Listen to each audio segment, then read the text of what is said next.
uyni to'pli polni o'zi bilan isitish noto'g'ri fikr. Chunki to'pli pol uyni isitish uchun emas, polni o'zini isitish uchun mo'ljallangan narsa. Uyni isitish uchun radiator albatta qo'yish kerak. To'pli polni tagidan 5 santimetrlik pok tashlaganmiz bu yerda.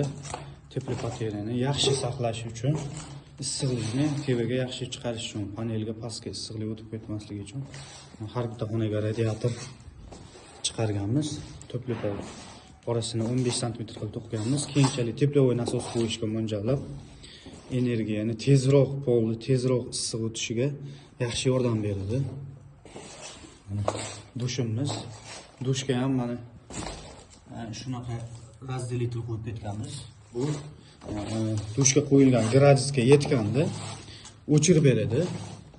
O'chirib ekonom bo'lishiga ancha yordam beradi. Katolga har bitta xonaga mana joylarini tashlab ketganmiz. Komutniy termostat qo'yamiz.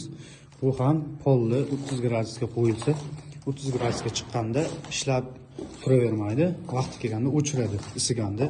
Bu ham energiyaga anchagina katta hissasini qo'shadi tejab qolishga. Chunki bundan buyon energiya sarfi oshib, kommunal to'lovlar oshib borayotganligi uchun mana shunaqa qilib, ekonom qilib, shularni oldini olib, mana variantlarni qo'yib ketganmiz. Bu yerda ham radiatorimiz bor, chunki baland bu obyektimiz. Bu yerda ham komutni qo'yib ketganmiz. Koridorni ham alohida. Kollektorlarimiz to'pli polniki va radiatorga alohida qilib